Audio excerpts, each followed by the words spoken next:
വല്ലാണ്ട് വൈകുമെന്ന് വെച്ചാ ഹോട്ടലിൽ നിന്ന് എന്തെങ്കിലും വാങ്ങി കഴിക്കണം. കരീമിനോട് പറഞ്ഞാ മതി. തിരിച്ചു വരുമ്പോ തരപ്പെട്ട ജോണിന്റെ വീട്ടിലൊന്ന് കയറണം. പാസ്പോർട്ട് ഓഫീസിലെ കാര്യങ്ങളാ. എപ്പോഴാ ഇതൊക്കെ എഴുതി കുത്തി കിട്ടുകയെന്ന് പറയാൻ പറ്റില്ല. സമയം കിട്ടിയാ കയറാം. താനിങ്ങനെ ഈ പടി കയറി ഇറങ്ങി നടക്കണ്ട. മോളിൽ പോയി കിടന്നോളൂ.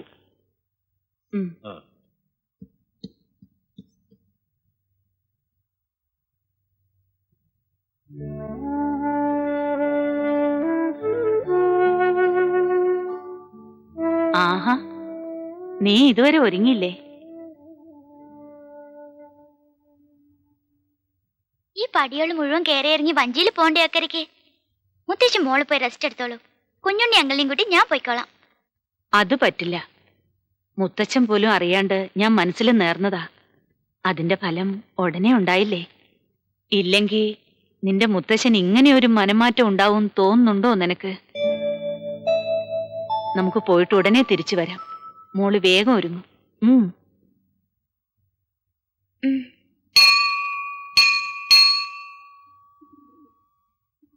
ഈശ്വര, ഇതാരാ ഇത്?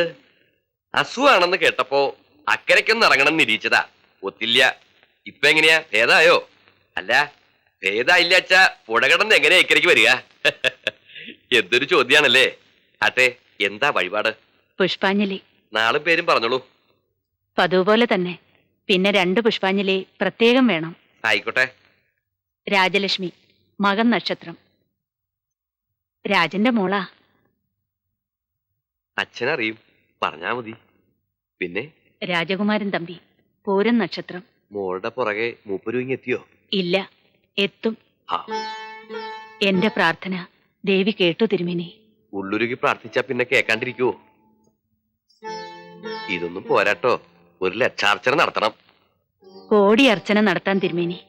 അവനൊന്ന് ഇങ്ങോട്ട് വന്നോട്ടെ.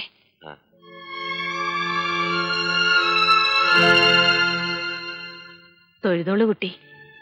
എല്ലാവർക്കും നല്ലത് വരുത്തണേന്ന് മനസ്സിരുത്തി പ്രാർത്ഥിച്ചോളൂ. പ്രത്യക്ഷയുള്ള ദേവിയാ.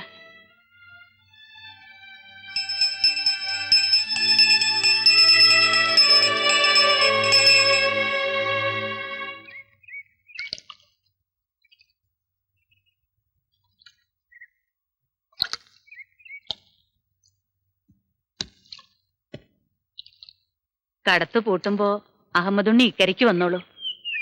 കുട്ടികൾക്ക് കുറച്ച് പഴമാങ്ങ തന്നയക്കാം. ഓ ഈശ്വര.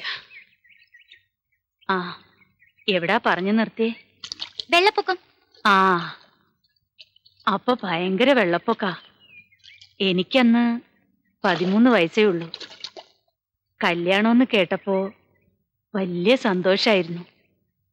കസവ് പുടവയൊക്കെ ഉടുത്ത് പൂവൊക്കെ ചൂടി നടക്കാലോ. പക്ഷെ തറവാട് വിട്ട് ഈ മീശക്കാരന്റെ കൂടെ പോരാന്നറിഞ്ഞപ്പോ പേടിയായി. അന്ന് മുത്തശ്ശനെ കാണാൻ എങ്ങനെയാ? സുന്ദരനായിരുന്നോ? അതൊന്നും എനിക്കറിയില്ല കുട്ടി. കളിച്ചു നടക്കണ പ്രായമല്ലേ. എന്നിട്ടെന്താ, നാദസ്വരത്തിന്റെയും തകിലിന്റെയും മേളം മുറുകിയപ്പോ ഞാൻ ഓടി പത്തായപ്പുരയെ കേറി. മുഹൂർത്തായപ്പോ പെണ്ണില്ല. ആളുകൾ തപ്പോട് തപ്പ്. ഒടുവില് ഞങ്ങളുടെ കാര്യസ്ഥം പണിക്കരമ്മാവും വന്ന് പത്തായപ്പുരയുടെ വാതില് തുറന്നു. ഞാൻ എന്ത് ചെയ്തു? പഴക്കുല കെട്ടിത്തൂക്കണ ചാക്കില്ലേ, അതഴിച്ച് തലവഴി അങ്ങോട്ട് മൂടി. പുള്ളിക്കാരൻ നോക്കുമ്പോ മൂലയ്ക്ക് ഒരു ചാക്കിരുന്ന് വിറയ്ക്കണു. പുള്ളിക്കാരൻ പേടിച്ച് ഓ എന്റെ അമ്മോന്നൊരു നിലവിളി, ചക്ക വെട്ടിയിട്ട പോലൊരു വീഴ്ച.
ആ ഇതെന്തോ ഒരു തിരക്കാ എന്റെ കുഞ്ഞിനെ പാസ്പോർട്ട് ഓഫീസില്. ഭാഗ്യത്തിന് എന്റെ കൂടെ പഠിച്ചൊരു കക്ഷിയുടെ മകൻ ഇപ്പൊ അവിടുത്തെ ഓഫീസറാ. അയാളെ ഏൽപ്പിച്ചു കൊള്ളാസൊക്കെ നമ്മൾ കൊണ്ടുവച്ചു. അതെ, ആ സുഭദ്രാമ്മ ഒന്ന് ബോധം കിട്ടു. ഗോവേണി കയറ്റണ്ടെന്ന് വെച്ചിട്ട് രാജിക്കുഞ്ഞിന്റെ മുറിയിലെ കിടത്തിരിക്കണേ. ഡോക്ടർ അകത്തുണ്ട്.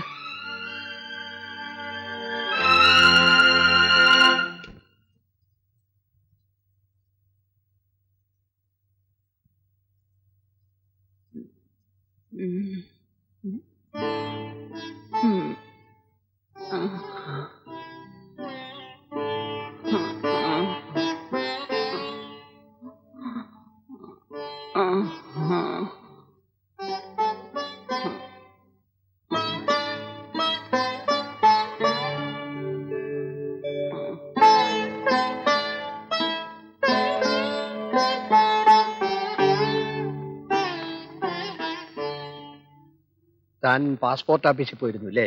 ഉവ്വ്. ഇനി ഒരു യാത്രയെ പറ്റി ആലോചിക്കാതിരിക്കുക നല്ലത്. വളരെ വീക്കാണ്, മോശമായിട്ടാ വരണേ. താൻ പരിഭ്രമിക്കണ്ട. ഡോക്ടർ ബാലകൃഷ്ണനെ വിവരം അറിയിച്ചിട്ടുണ്ട്. നാളെ ഹോസ്പിറ്റലിലേക്ക് മാറ്റാം. അവിടെയാണെങ്കിൽ ഓക്സിജൻ കൊടുക്കാനോ അത്യാവശ്യം എന്തെങ്കിലും ചെയ്യാനോ ഉള്ള സൗകര്യങ്ങളുണ്ടല്ലോ. രാജനെ വിവരം അറിയിക്കണം. ഉടനെ പുറപ്പെട്ടു വരാൻ പറയണം. ഇനിയും താമസിച്ചാൽ ചെയ്തു പോയ തെറ്റുകൾക്ക് പ്രാശ്ചിത്തം ചെയ്യാൻ അവസരം കിട്ടിയില്ലെന്ന് വരും.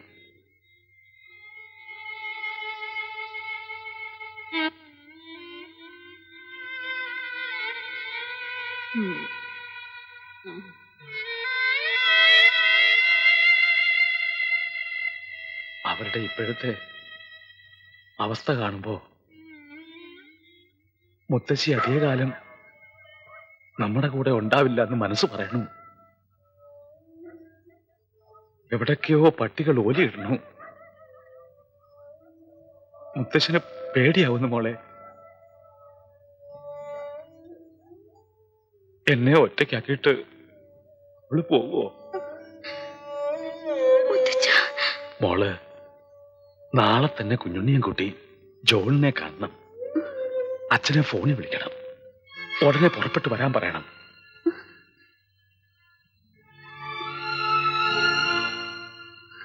എന്താ എന്താ മോളെ? ഞാൻ ഡാഡിയെ വിളിക്കില്ല. അതെന്താ? ഞാൻ വിളിച്ച ഡാഡി വരില്ല. അങ്ങനെ അങ്ങനെ പറഞ്ഞിട്ടുണ്ടോ നിന്നോട്?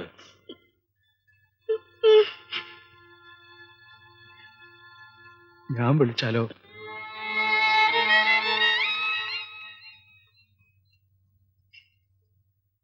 വരില്ല.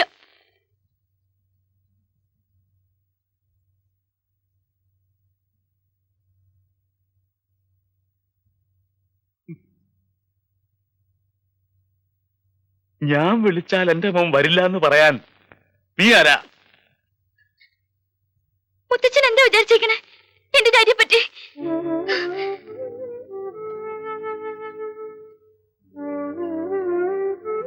വിളിച്ച വരുന്ന സമയമൊക്കെ കഴിഞ്ഞു. അവന്റെ അമ്മ ഇങ്ങനെ ഒരു അവശ നിലയിലാണെന്ന് പറഞ്ഞാൽ അവൻ വരില്ലേ? അവശ നിലയോ? അവരാരെ ഈ ഗതിയിലാക്കിയത്? മുത്തച്ഛനല്ലേ? സ്വന്തം പിടിവാശിയ മുത്തച്ഛന് വലുത്.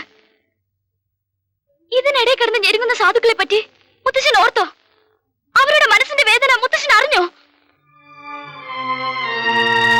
പഴയ നാടുവാഴിയുടെ കാലത്താ മുത്തച്ഛൻ ഇപ്പോഴും ജീവിക്കണേ.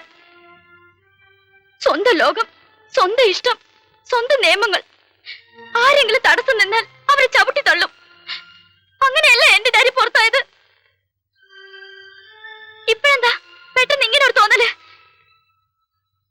മകനെ കാണാണ്ട് കണ്ണടഞ്ഞ മുത്തശ്ശിയുടെ ആത്മാവ് ഒരിക്കലും മാപ്പ് തരില്ലെന്ന് മുത്തശ്ശൻ അറിയാം. ആ പേടിയുണ്ടാ. വെറും സ്വാർത്ഥത, അല്ലാതെ മകനോടുള്ള സ്നേഹമൊന്നുമല്ല. ഇപ്പോഴും ഒരു ശത്രുവിനെ പോലെയല്ലേ എന്റെ ഡാഡി മുത്തശ്ശൻ കാണുന്നത്. സ്നേഹിച്ചിട്ടുണ്ടോ എന്തെങ്കിലും? ഭരിച്ചിട്ടല്ലേ ഉള്ളൂ. എന്നിട്ട് ഇപ്പൊ വിളിക്കണോ അത്ര? വരില്ല, എന്റെ ഡാഡി ഒരിക്കലും വരില്ല. അവിടെ നിൽക്ക്.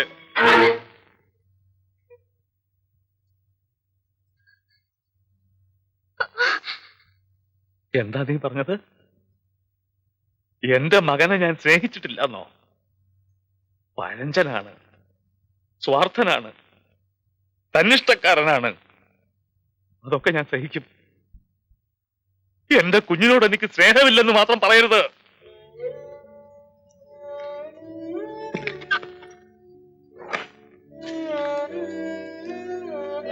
ഇത് കണ്ടോ?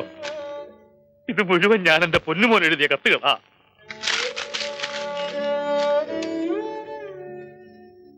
കണ്ണീര് വീണ് മഷി മാഞ്ഞ പാടുകളുണ്ടതില്.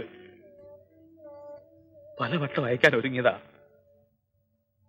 പക്ഷേ ഒരു കത്ത്, ഒരു കുറിപ്പ്, 2 വരി അവൻ ആദ്യം അയക്കട്ടെ എന്ന് ഞാൻ ആശിച്ചു. ഞാനല്ലേ അവന്റെ അച്ഛൻ. എന്റെ മുമ്പിലും തലകുനിച്ചു എന്ന് വെച്ചിട്ട് അവൻ എന്താ നഷ്ടപ്പെടാനുള്ളത്? ആദ്യം വന്ന ദിവസം നീ ഒരു ക്ഷണക്കത്തെടുത്ത് നീട്ടിക്കാണിച്ചില്ലേ? അങ്ങനെയെങ്കിലും ഒരു മറ നീങ്ങട്ടെ എന്ന് വെച്ച് ഞാനാ അത് അയച്ചത്. അന്നെങ്കിലും അവൻ വന്നെങ്കിൽ എന്ന് ഞാൻ കൊതിച്ചു. വേണ്ട, നിന്റെ പുറകെ അവന്റെ വരവുണ്ടാകുമെന്ന് ഞാൻ പ്രതീക്ഷിച്ചു. ഏറ്റവും ഒടുവിൽ അവൻ കൊടുത്തയച്ച സമ്മാനപ്പൊതി തുറക്കുമ്പോ പ്രിയപ്പെട്ട അച്ഛന് എന്നെഴുതിയ ഒരു കടലാസത്തുണ്ട്.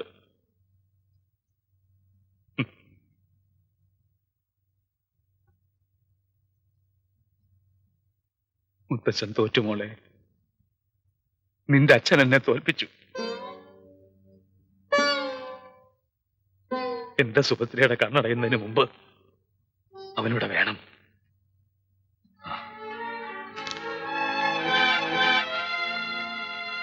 ഞാൻ വിളിക്കുവാനേ.